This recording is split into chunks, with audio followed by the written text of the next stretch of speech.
Olá, eu sou o Nino Rafael, eu sou integrante do Grupo de Estudo e Pesquisa em Questão Agrária, Urbana e Ambiental e do Observatório de Conflitos da Cidade, aqui da Universidade Católica de Pelotas, instituição onde eu fiz a minha graduação em Serviço Social e o meu mestrado, e atualmente sou doutorando no programa de pós-graduação em Políticas Sociais e Direitos Humanos.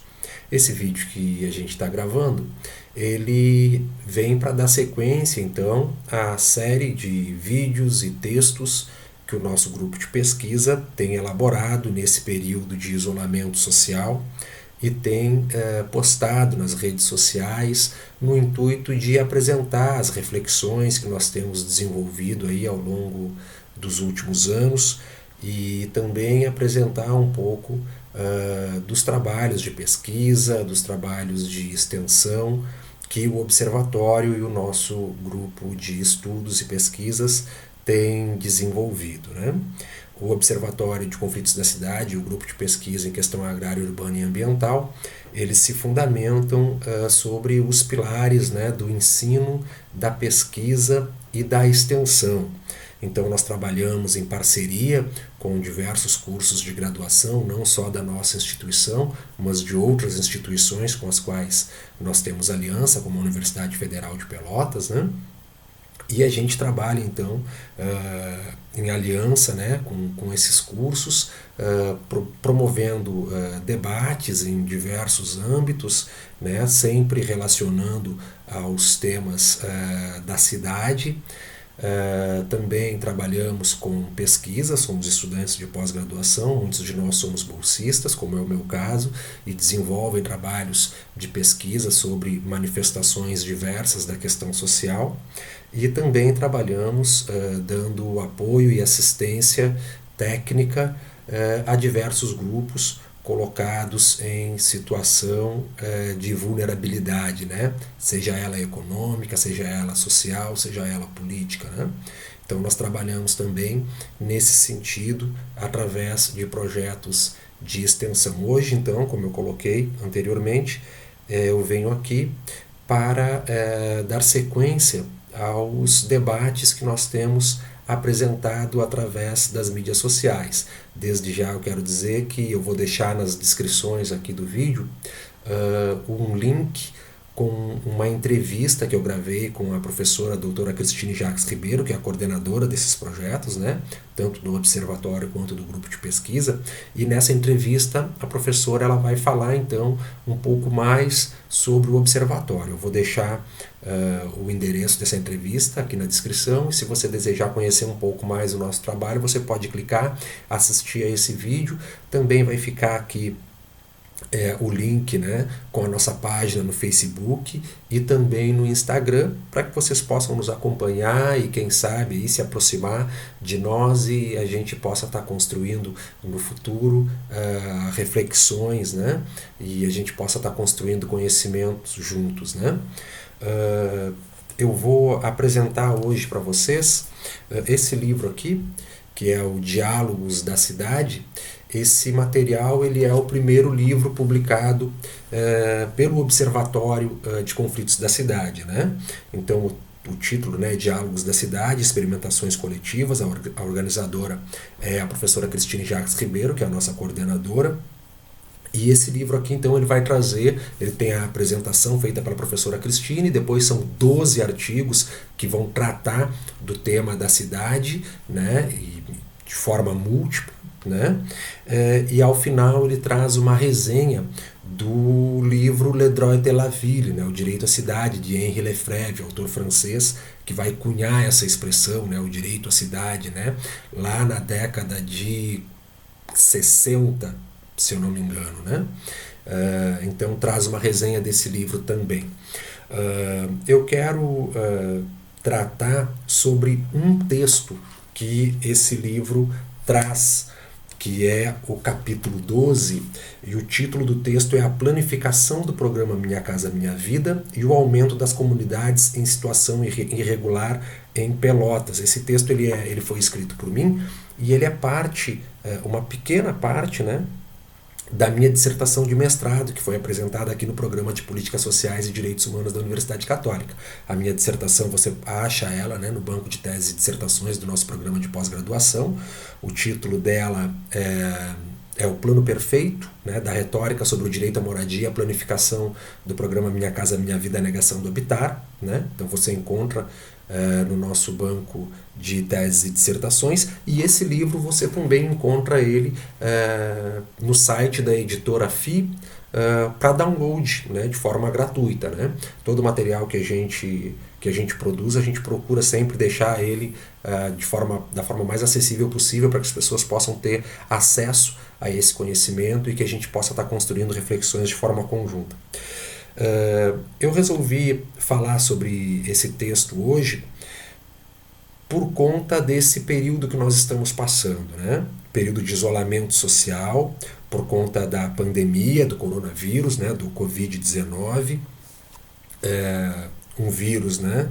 Que tem ceifado milhares de vidas ao redor do mundo e se abateu sobre a nossa nação e tem nos causado grandes dores, muitos prejuízos, e nós estamos diante de um momento bastante difícil, né?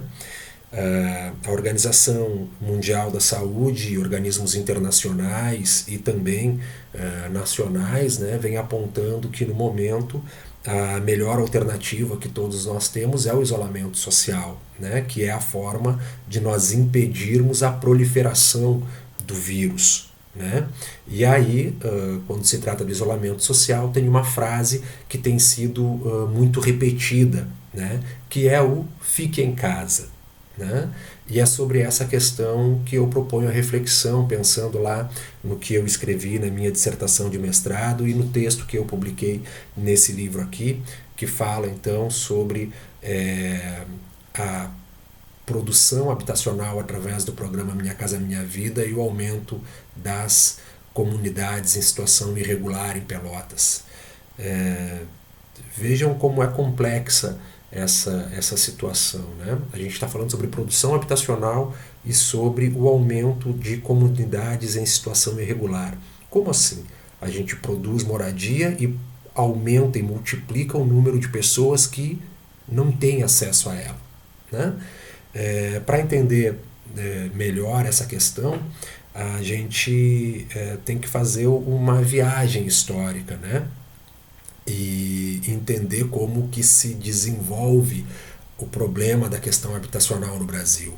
Né? E esse é um processo que eu faço lá na minha dissertação, por isso que eu falo muito sobre isso. Vale a pena você ir lá e dar uma olhada, que eu trago um estudo que vai abarcar aí 200 anos de negação do acesso à moradia às comunidades economicamente vulneráveis, né? A grupos que historicamente e estruturalmente têm sido segregados.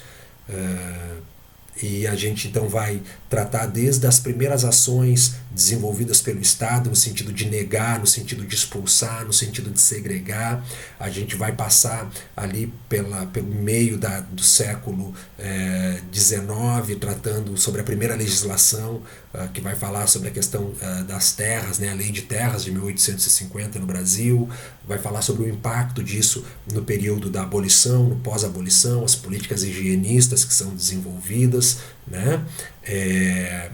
A expulsão dos grupos em situação de vulnerabilidade econômica e social dos centros da cidade, a criação das periferias, né? A segregação socioespacial, então, como que esses processos vão se desenvolvendo ao longo dos anos. Eu vou estar tratando lá também sobre como que o Estado vai interferir, vai desenvolvendo suas legislações, então desde 1850, as legislações do início do século XX, todo esse período que a gente fica sem uma política, né, voltada para a questão habitacional, para o desenvolvimento, para a criação de moradia para as populações mais empobrecidas, como que isso tudo vai impactar, né, no desenvolvimento de uma série de legislações internacionais que tem impacto sobre a legislação nacional, até sobre a nossa Constituição Federal, né? Como que o Estado vai tentando responder aos organismos internacionais, desenvolvendo legislações, qual o impacto dessas legislações no cotidiano das pessoas. Então toda essa questão está tratada lá dentro da minha dissertação. E aqui então eu vou tratar sobre a questão do Minha Casa Minha Vida, nesse livro aqui, né? A questão do Minha Casa Minha Vida e o aumento das comunidades em situação irregular em Pelotas. Tá? Então, na dissertação eu trago até... a gente vai lá de 1808, a chegada da coroa portuguesa ao Brasil e as primeiras expulsões, e vem até o Minha Casa Minha Vida. A dissertação ela foi escrita em 2018, então a gente tem aí 210 anos, onde a gente foi analisando e costurando e relacionando as ações do Estado com a concretização da segregação, com as legislações, como que o mercado influencia nisso tudo, como que o mercado construtor influencia nisso tudo, tratando a questão da moradia enquanto uma mercadoria e não enquanto um direito, como que as legislações, né, que vão trabalhar sobre isso, né, como que elas se apresentam, qual é a retórica que está construída sobre as legislações e o que acontece quando elas se materializam, que é de extrema importância a gente entender para a gente questionar o Fique em Casa hoje, né? Diante desse vírus, diante dessa doença que tem ceifado milhares de vidas, o Fique em Casa aparece como um mantra que está sendo reproduzido e até de forma irracional, né? Quem é que tem condições de ficar em casa hoje no Brasil? Quem teve acesso à moradia no nosso país? Quem tem acesso a uma moradia de qualidade que vai garantir a sua saúde no Brasil hoje, tendo em vista que as políticas que foram desenvolvidas, historicamente, elas não garantiram o direito à moradia às populações mais vulneráveis social e economicamente. Muito ao contrário, elas acabaram piorando as condições dessas famílias. Elas serviram para injetar recursos, para subtrair recursos de forma direta do trabalhador e injetar no mercado construtor, aumentando a desigualdade social. Né? Então, quando a gente fala fique em casa, quem é que tem condições de ficar em casa? Esse não é um apelo para que as pessoas não fiquem em casa, mas para que a gente venha a pensar sobre essa expressão, sobre essa frase. Quem é que tem condições de ficar em casa hoje no Brasil?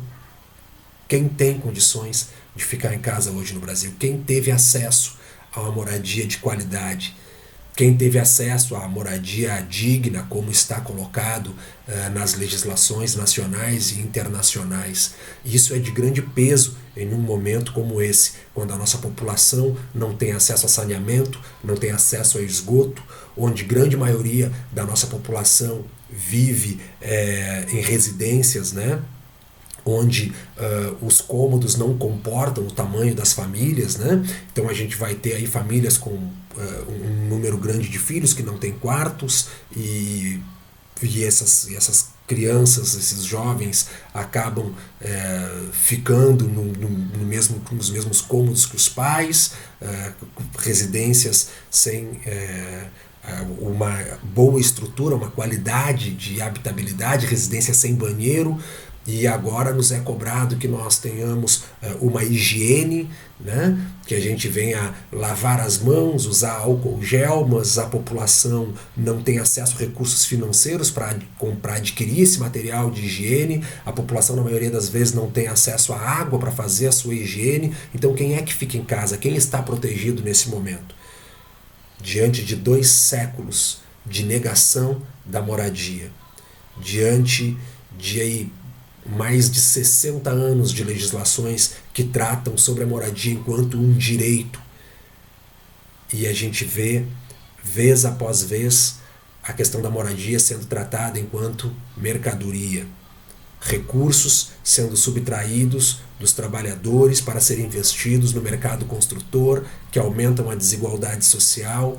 E agora a gente vê os impactos de forma dramática sobre as populações mais carentes. Recentemente saiu um estudo sobre a cidade de São Paulo, mostrando, né, nos bairros de classe alta o número de contaminações e o número de mortes, né, e nos bairros carentes de infraestrutura o número de contaminação e as mortes. E a gente vê que as mortes elas estão ocorrendo de forma muito mais frequente sobre as populações mais empobrecidas, os grupos que tiveram historicamente o direito à infraestrutura urbana, o direito à moradia, ao saneamento negado. Quem tem condições de ficar em casa? Quando o direito é tratado como mercadoria, a vida também passa a ser mercantilizada.